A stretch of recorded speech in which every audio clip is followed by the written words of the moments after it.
네, 어느 집을 막론하고 그 집의 또 경제권이나 또 양육권, 또 여러 가지 것들을 또 장악하고 계신 우리 어머님들의 아주 귀중하고 또 주옥 같은 그런 어록들이 있습니다.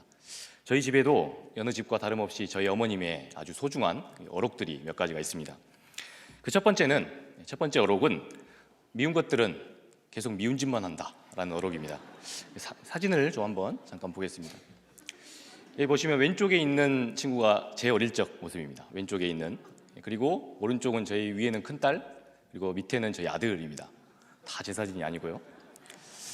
네, 저는 어린 시절에 불장난, 또 물장난, 또 흙장난, 안 해본 장난이 없습니다.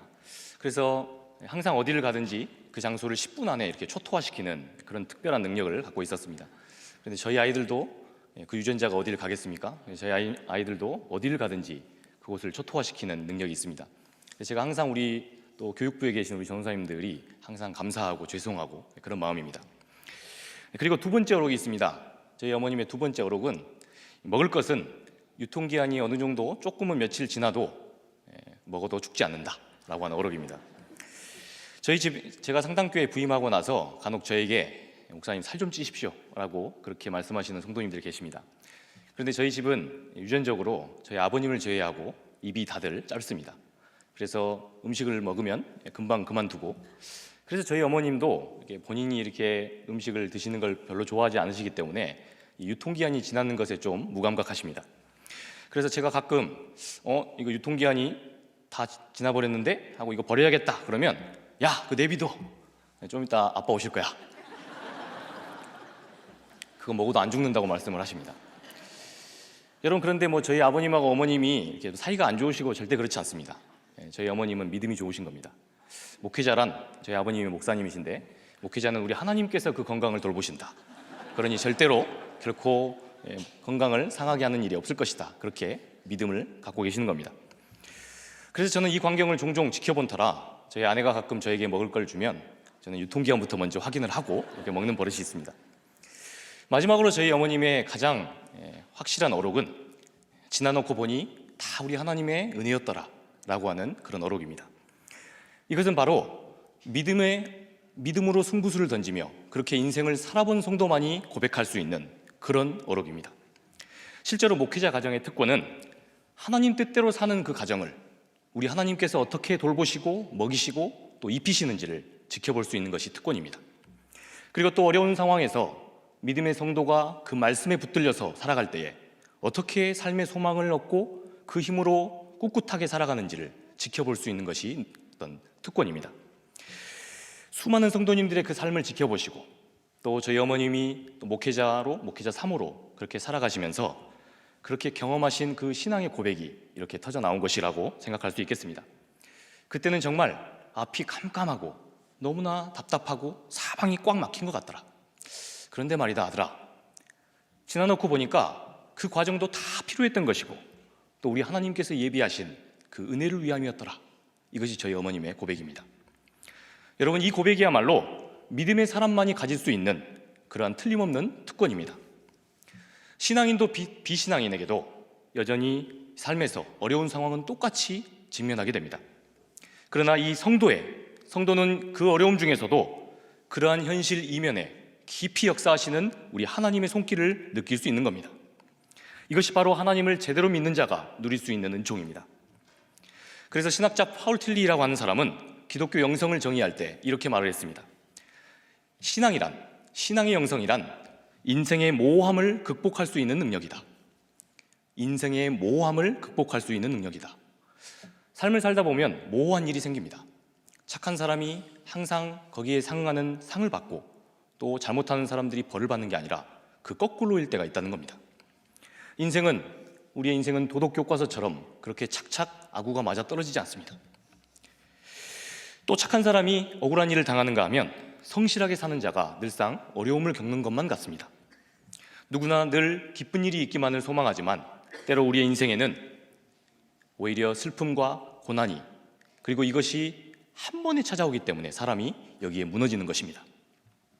여러분, 그런데 이러한 인생의 모호함을 극복할 수 있는 그 힘, 그 능력을 얻는 것만큼 복된 것이 어디 있겠습니까? 오늘 하나님 말씀 속에 등장하는 바로 이 모세의 가족들이 그런 믿음의 체험을 하고 있습니다. 오늘 우리는 이 말씀을 통해서 우리 주님께서 주시는 아주 귀중한 교훈 세 가지를 얻을 수 있습니다. 그 첫 번째로 우리 하나님의 그 능력은 바로 우리의 믿음을 선한 구원의 도구로 쓰신다는 것입니다. 우리들의 믿음을 하나님께서 아주 선한 구원의 도구로 쓰신다는 겁니다. 오늘 이 말씀을 나누기 위해서 우리는 이 모세가 태어난 그 배경을 조금 이해해 볼 필요가 있습니다. 우리 다 함께 출애굽기 1장 8절의 말씀을 함께 읽겠습니다. 요셉을 알지 못하는 새 왕이 일어나 애굽을 다스리더니, 모세의 부모는 아주 불행한 이 시대 속에서 이 모세를 낳게 됩니다. 과거에 그 히브리 출신 지도자였던 이 요셉 때문에, 요셉으로 인해서 애굽의 대환란이, 그 엄청난 대기근을 극복하게 됩니다. 그런데 지금 모세가 태어난 이 시기는 언제였느냐 하면 그 애굽 전체를 위기에서 극복하게 만든 이 히브리 지도자 이 요셉을 알지 못한, 그래서 그들에게 얼마나 큰 빚을 졌는지를 모르는 왕이 통치하던 때였습니다. 모세의 부모는 바로 이런 시기 속에서 믿음으로 행동을 하게 된 겁니다. 바로는 하나님의 은혜로 강성해진 이 이스라엘 자손들을 상당히 두려워하고 있었습니다. 여차하면 우리의 그 적수가 되는 큰 나라에 이 친구들이 빌붙어서 그 사람들과 함께 합작으로 우리를 공격하면 우리 제국이 엄청나게 위태롭겠구나, 이런 생각을 한 겁니다. 그러나 그러는 한편으로 그 당시에 비돔과 라암셋이라고 하는 이 건축물을 이 파라오가 짓고 있었습니다. 이 건축물은 이 나일강 유역에서 얻은 아주 풍족한 그 먹거리들을 비축할 창고였던 겁니다. 그런데 이것을 건축하는 데 있어서 이스라엘 자손들의 그 노동력이 너무나도 절실했던 겁니다. 그래서 이 두 마리 토끼를 다 잡기 위해서 파라오는 이들에게 억압하는 정책을 펴니다. 그런데 이 정책이 먹혀들지 않는 겁니다. 그래서 바로는 특단의 조치를 내립니다. 그것이 바로 사내 아이를 죽이라는 것이었습니다. 태어난 사내 아이를 산파들을 시켜서 죽이라는 거였습니다. 하필이면 모세는 그런 상황 속에서 태어나게 된 겁니다. 그래서 그의 가족들이 어떻게 행동하는지를 우리가 한번 지켜봅시다. 말씀 2장 2절에서 4절 말씀을 함께 보겠습니다.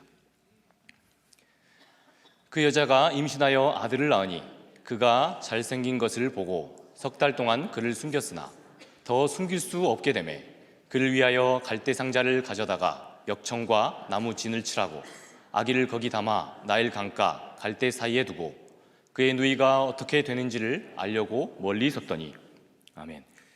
태어난 지 이 석 달 동안은 그 감시를 피해서 아이를 어떻게 잘 숨겨본 겁니다.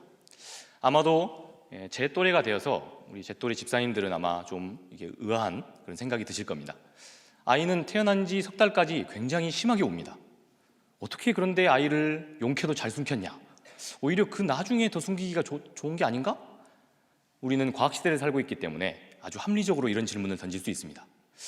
여러분, 그런데 한편으로 생각해 보면 자식을 살리는 일입니다. 발각되면 바로 죽임을 당할 수 있습니다. 여러분, 어떻게 숨겼겠습니까? 별의별 수단을 다 강구해서 이 석 달 동안은 어떻게 해서든지 숨겨본 겁니다. 여러분, 우리네 인생에도 이런 상황이 닥칩니다. 함께하는 모두의 머리를 다 짜매어도 어떻게 해도 도대체 이 문제가 해결될 기미가 보이지 않는 그때, 여러분, 아무리 우리가 인간적인 방편으로 노력해봤자 문제가 해결될 기미가 보이지 않는 바로 그 시기, 바로 그 기간, 석 달은 바로 그런 의미가 있습니다. 성경은 지금 여기에 주목하고 있는 겁니다. 여러분, 우리는 이 모세의 탄생 이야기를, 그 결과를 너무 잘 알고 있기 때문에 별로 큰 감흥이 없는지도 모릅니다. 여러분, 그런데 우리가 말씀 앞에서 한번 이런 질문을 던져봅시다. 만약에 바로 이 석 달이라고 하는 그 시간, 이제는 더 이상 인간적인 방편으로 아무리 애를 써도 해결될 기미가 보이지 않는 그 시점에 만일에 모세의 부모가 계속해서 자신들의 인간적인 방법과 그런 생각을 끝까지 고수했다고 생각해 봅시다. 여러분, 그러면 결과가 어떻게 됐겠습니까? 우리가 잘 아는 그 출애굽의 영웅, 그 지도자 모세는 세상에 존재할 수 없는 겁니다. 사랑하는 성도 여러분, 우리도 이 말씀 앞에 우리 자신을 깊이 돌아보아야 하겠습니다. 새해가 시작된 지도 벌써 한 달이 훌쩍 넘어섰습니다. 그런데 혹시나 지금 이 자리에서 하나님의 귀한 은혜를 갈급하게 그렇게 찾고 계시는 분들 계시지 않습니까? 사업과 또 가정의 문제가, 또 관계적인 문제가 내 방식과 내 생각대로 잘 되지가 않아서 너무나도 답답한 그런 마음에 그런 채증이 가라앉히지 않아서 그렇게 어려운 마음으로 지금 이 자리에 계신 분들 계시지 않습니까? 여러분, 그러나 바로 이때야말로 우리 하나님께 전적으로 내어 맡겨야 할 그런 때인지 모릅니다. 고집스럽게 끝까지 내 생각과 내 방식을 고집하지 말고 바로 우리 하나님께서 이제는 역사해 주셔야 할 시간입니다. 이렇게 전적으로 인정해야 할 시간인 것입니다. 다행히도 이 아이의 가족들은 더는 고집스럽게 버티지 않습니다. 이제 하나님께 넙죽 엎드립니다. 그래서 자기의 생각과 자기의 방식과 자기의 뜻을 완전히 접고 우리 하나님의 도움만 바라고 구하게 됩니다. 그리고 주님께 믿음으로 이렇게 전적으로 온전히 내어 맡긴 겁니다. 3절에 보니까 갈대 상자와 역청과 또 나무 진을 그렇게 발랐다고 했습니다. 여러분, 그러니까 이 과정에서 그러니까 이제 하나님께 내어 맡긴다는 것이 이제 하나님이 알아서 다 하실 거니까 그냥 어떻게 하시는지 지켜만 보자. 여러분, 그것이 믿음이 아닙니다. 오늘 말씀에 보면 이제는 우리가 더 이상 할 수 없습니다. 그렇게 갈대의 아이를 내어 맡기면서 어떻게 합니까? 최선을 다해서 할 수 있는 인간적인 방편은 다 도모해 봅니다. 거기에 침수가 되지 않도록 역청과 또 나무 진을 바릅니다. 그리고 내어 보내고 나서 또 그 뒤에 우리 하나님께서 어떻게 인도하시는지를 그 누이 미리암을 보내서 지켜보도록 그렇게 만듭니다. 여러분, 여기까지가 바로 우리들의 몫입니다. 바라기는 우리 주님께서 우리에게 이런 귀한 믿음을 요구하신다는 것을 믿고 나아가시는 성도님들 되시기 바랍니다. 일상 속에서 전적으로 하나님께 내어 맡겨보고 그리고 그것을 지켜보시며 우리 주님께서 어떻게 우리를 도우시는지를 날마다 체험하시는 성도님들 되시길 주님의 이름으로 축복합니다. 두 번째로, 우리 하나님은 원수까지도 사용하셔서 우리의 구원의 도구로 사용하신다는 것을 우리가 알 수 있습니다. 한 유명한 그 목사님의 그 간증을 좀 소개하고자 합니다. 아주 유명한 이 목사님이신데 이 목사님은 젊은 시절에 경제적으로 아주 어려운 상황에 개척을 하셨답니다. 개척교회가 다 그렇게 어렵지 않습니까? 그런데 이 목사님께서는 이렇게 어렵게 꿋꿋하게 그렇게 개척교회를 계속 해나가고 계셨는데 어느 날 이 개척교회에 거지 한 분이 방문을 한 겁니다. 그래서 이 거지가 와서 자기에게 적선을 해달라. 그런데 아무리 다 털어봐도 그 주머니에 딱 딸랑 500원이 있는 겁니다. 사실 이 돈은 그날 저녁에 가족끼리 그걸로 라면을 사서 식사를 끼니를 때우려고 했던 돈이었습니다. 그런데 이것을 거지에게 적선을 한 겁니다. 그러자 이 거지가 그 500원을 딱 받고 나서 물론 몇십 년 전에 500원이지만 거지가 이렇게 말했다고 합니다. 나를 무슨 거지로 보나? 500원으로 도대체 뭘 하라고? 그러자 그 당시에는 젊으셨던 분이셨기 때문에 그 당시에 이 거지의 멱살을 잡으면서 지금 우리 이 교회의 형편과 상황이 보이지 않느냐? 지금 우리 가족이 이 500원으로 저녁 끼니를 해결하려고 했는데 우리 가족은 지금 당신에게 우리의 전부를 준 거다. 그러면서 당신이 양심이 있는 사람이냐 없는 사람이냐 막 이렇게 화를 냈다고 합니다. 그러자 이 거지가 미안해서 사과를 하고 얼른 쪼로로니 도망쳤습니다. 그런데 조금 있다가 이 거지가 양손에 아주 무겁게 맛있는 것을 왕창 사가지고 다시 교회로 찾아온 겁니다. 아까는 정말 미안했습니다. 너무 미안해서 이렇게 맛있는 거 먹을 것을 사왔습니다. 그러자 많이 굶고 있었던 목사님의 자녀들이 우르르 와서 이렇게 뭘 사왔는지를 막 지켜봤다고 합니다. 그러면서 이 거지가 이렇게 제안을 하더랍니다. 보안이 개척교회다 보니까 아내가 이렇게 주중에 활용도 잘 안 하는 것 같은데 저에게는 이 한켠 잠을 잘 수 있는 자리가 필요합니다. 그러니까 저에게 이 교회가 한켠 잘 수 있는 자리를 마련해 주시면 저는 또 이렇게 먹을 거리를 함께 가져와서 나누면 좋지 않습니까? 이렇게 제안을 하더랍니다. 그래서 그렇게 한동안 이 거지와 동거가 시작됐다고 합니다. 그런데 이분이 이제 이 목사님이 거지를 지켜보니까 거지도 유니폼이 있더랍니다. 낮에는 이렇게 구걸할 옷을 아주 이렇게 허름하게 입고 가서 구걸을 열심히 합니다. 그래서 그 구걸한 거 가지고 맛있는 것을 양손에 무겁게 또 들고 오면 우리 목사님 자녀들이 이렇게 쪼르르니 달려갑니다. 그리고 저녁에는 아주 말쑥하고 깔끔하게 딱 차려입고 밤무대를 이제 놀러 나가더랍니다. 여러분, 그런데 목사님이 이렇게 고백하십니다. 그날 이후부터 그 가난한 개척교회 목사님 자녀들이 거지가 들어오기만을 목 빠지게 기다렸다는 겁니다. 언제 그 거지 아저씨 오시나? 그래야 우리가 맛있는 걸 먹을 수 있는데. 그래서 이 목사님이 이렇게 고백하십니다. 하나님이 하시면 거지를 통해서도 가난한 목회자를 먹이신다. 거지를 통해서도 하나님께서 가난한 목회자를 돌보신다. 우리 하나님이 그렇게 일하신다는 것입니다. 여러분, 그런데 오늘 말씀을 보면 더 황당한 이야기가 나옵니다. 여러분, 오늘 이 하나님 말씀을 우리가 함께 살펴보고자 합니다. 오늘 이 말씀에 보면 이 불쌍한 히브리 부모가 그 아이를 띄워 보냈습니다. 어디에 띄워 보냈습니까? 나일강입니다. 여러분, 나일강이 어떤 곳입니까? 그 당시에 자주 범람이 일어나는 곳입니다. 또 나일강에는 그곳에 터줏대감 나일 악어가 살고 있습니다. 악어들이 우글거리는 그야말로 정글 중의 정글입니다. 여기에 지금 자기 힘으로는 아무것도 할 수 없는 이 어린 아이가 이 상자 안에 들어가서 너무나도 미약하고 힘없이 그렇게 떠다니게 된 상황입니다. 여러분, 그런데 바로 이 상황에서 아주 기적과 같은 일이 일어납니다. 본문 우리 5절부터 6절 말씀을 함께 읽겠습니다. 시작. 바로의 딸이 목욕하러 나일강으로 내려오고 시녀들은 나일 강가를 거닐 때에 그가 갈대 사이에 상자를 보고 시녀를 보내어 가져다가 열고 그 아기를 보니 아기가 우는지라. 그가 그를 불쌍히 여겨 이르되 이는 히브리 사람의 아기로다. 아멘. 여러분, 출애굽기는 이 구약 성경 중에서도 이스라엘 백성들이 가장 중요하게 여기는 책입니다. 왜냐하면 우리 하나님의 그 약속이 이 애굽의 노예 상태로 있었던 사람들, 430년간이나 노예로 있던 이 히브리 백성들을 하나님이 출애굽시키신 어마어마한 하나님의 구원의 역사가 담겨있는 책이기 때문입니다. 여러분, 그런데 이 어마어마한 하나님의 역사하심이 있는 책이 이 서론격되는 이 이야기에서는 도대체 하나님이 어디서 역사하시는지가 전혀 기술되어 있지 않습니다. 이런 의문을 품고 이 말씀을 보면 말씀의 깊은 묘미를 우리가 알 수 있습니다. 여러분, 그것이 바로 기가 막힌 이 출애굽기의 이 서론의 묘미입니다. 여러분, 우리가 이렇게 질문을 해보면 바로 그 의미가 아주 명료하게 드러납니다. 자, 제가 이렇게 질문을 해보겠습니다. 만약에 오늘 이 말씀을 놓고 질문합니다. 바로 그 시각에 바로의 딸이 목욕을 하러 오는 대신에 나일 악어들이 식사를 하러 왔다면 어떻게 됐겠습니까? 네, 만찬이 벌어졌겠죠? 그리고 여러분, 공주의 그 시녀들이 분명히 갈대 상자를 보긴 봤습니다. 그런데 호기심이 없어서 저게 뭐지 하지 않고 그냥 지나쳐버리면 어떻게 됐겠습니까? 네, 그래도 역사가 일어나지 않습니다. 여러분, 그래도 우연이라고 치고 이 바로의 이 공주가 상자를 열기는 했습니다. 그런데 모세가 울지 않았다면 어떻게 됐을까요? 네, 그렇게는 질문 안 해보셨죠? 네, 또 질문하겠습니다. 그래도 한 번 더 질문해 봅시다. 사진을 한번 보여주시면 좋겠습니다. 네, 이 사진이 혹시 누구신지 아십니까?